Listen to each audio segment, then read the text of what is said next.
Doni duduk di bangku panjang Terminal Senen, merapatkan jaketnya saat angin malam berembus kencang. Ia melihat jam di ponselnya, pukul 23.30. Bis malam menuju kampung halamannya di Jawa Tengah harusnya sudah tiba, tapi entah kenapa belum ada tanda-tanda kedatangannya. Beberapa penumpang lain juga tampak gelisah, menunggu kendaraan yang tak kunjung muncul. Ia menghela napas panjang. Seharian bekerja membuat tubuhnya lelah, tapi ia harus pulang. Ibunya mendadak sakit keras, dan sebagai anak satu-satunya, ia tak bisa menunda kepulangannya lebih lama lagi. Terminal terasa lebih sepi dari biasanya. Penjual rokok di pojok kios sudah menutup dagangannya. Hanya tersisa beberapa orang yang terlihat mengantuk di bangku-bangku kayu. Saat Doni hampir menyerah dan berpikir untuk mencari alternatif lain, suara klakson panjang memecah keheningan. Sebuah bis tua berwarna pudar berhenti di jalur pemberangkatan. Lampu depannya redup, nyaris seperti cahaya lilin di tengah kegelapan. Bis itu tampak seperti berasal dari dekade lalu, dengan catnya yang mengelupas dan jendelanya yang buram. Namun, papan tujuan di depannya jelas tertulis nama kota tujuannya. Doni berdiri, mengangkat ranselnya, dan berjalan mendekati bis. Kondektur bertubuh kurus dengan wajah tirus membuka pintu dan menatapnya tanpa ekspresi. Tanpa banyak bicara, Doni naik dan mencari tempat duduk. Saat melangkah ke dalam, ia merasa ada sesuatu yang aneh. Bis ini lebih panjang dari yang terlihat dari luar, dengan deretan kursi yang terus memanjang hingga ke belakang. Lampu dalamnya redup kekuningan, menciptakan bayangan aneh di langit-langit. Beberapa penumpang sudah duduk dengan diam, wajah mereka tertutup bayang-bayang. Tak ada yang berbicara. Bahkan suara batuk atau helaan napas pun nyaris tak terdengar. Doni memilih duduk di dekat jendela, mencoba mengabaikan perasaan aneh yang menyergapnya. Ia menoleh ke samping, seorang pria tua dengan rambut beruban duduk di sebelahnya. Wajahnya penuh kerutan, matanya kosong menatap lurus ke depan. Bis mulai berjalan, namun Doni menyadari hal ganjil lainnya. Tak ada suara mesin, tak ada getaran seperti biasanya. Jalanan di luar terlihat sepi, tanpa satupun kendaraan lain. Lama-kelamaan, ia mulai merasakan kantuk. Kelopak matanya terasa berat.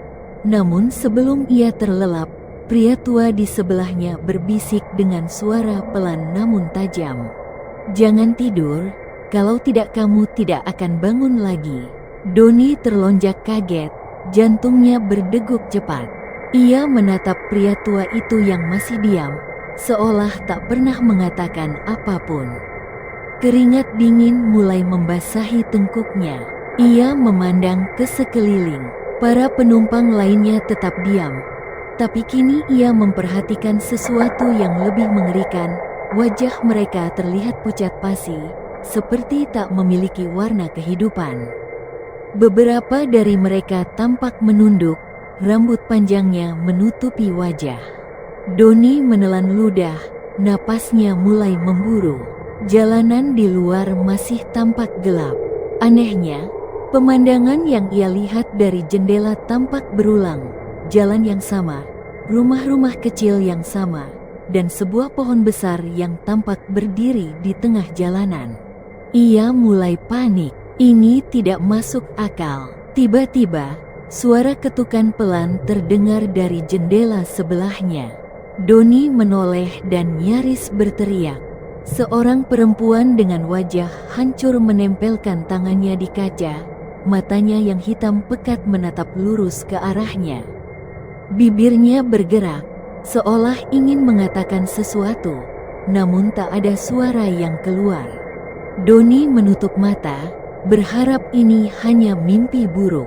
Namun, suara ketukan itu semakin keras, diikuti oleh bisikan-bisikan yang memenuhi telinganya.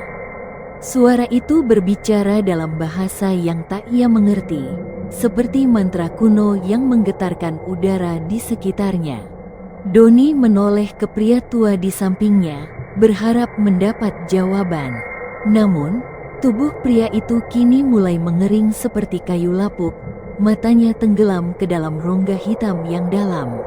Ketakutan menyelimutinya. Ia berdiri, mencoba berjalan ke depan bis, tetapi langkahnya terasa berat. Seakan ada tangan tak terlihat yang menahannya. Pandangannya mulai berkunang-kunang. Ia menguatkan diri, berteriak ke arah kondektur yang masih berdiri dekat pintu. Namun, saat kondektur menoleh, Doni merasa darahnya membeku. Mata pria itu hitam seluruhnya. Bibirnya melengkung ke dalam senyum yang mengerikan. "Kita belum sampai tujuanmu," katanya dengan suara yang bergema di seluruh bis. Doni berlari ke pintu belakang, berharap bisa keluar. Namun, saat ia membuka pintu itu, ia tak melihat jalanan seperti yang ia harapkan. Yang ada hanyalah kegelapan pekat, seolah bis ini melayang di tengah kehampaan. Napasnya tersengal. Ia menoleh ke arah para penumpang yang kini mulai berdiri satu persatu. Wajah mereka perlahan berubah menjadi sesuatu yang tak manusiawi, mata kosong, mulut menganga dengan suara jeritan tanpa bunyi. Mereka bergerak mendekatinya, tangan-tangan mereka terjulur, seakan ingin menariknya masuk ke dalam kegelapan. Doni menjerit, ia menutup matanya, mencoba memohon agar ini semua berhenti. Lalu, seketika, semuanya menjadi sunyi. Ketika ia membuka matanya, ia sudah berada di kursinya lagi, sendirian. Tak ada penumpang lain, tak ada pria tua di sebelahnya. Jalanan di luar sudah terang, dan bis sudah berhenti di terminal kota tujuannya. Namun, ada satu hal yang membuatnya menggigil. Ponselnya masih menunjukkan pukul 23.45. Waktu yang sama saat ia naik ke dalam bis.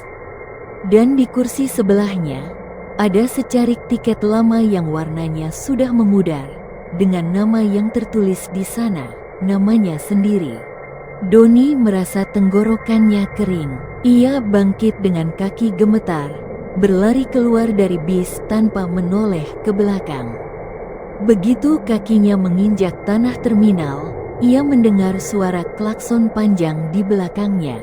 Namun, saat ia berbalik, bis itu sudah tak ada di sana. Seakan tak pernah ada. Dengan napas terengah, Doni bergegas mencari ojek dan segera menuju rumah ibunya.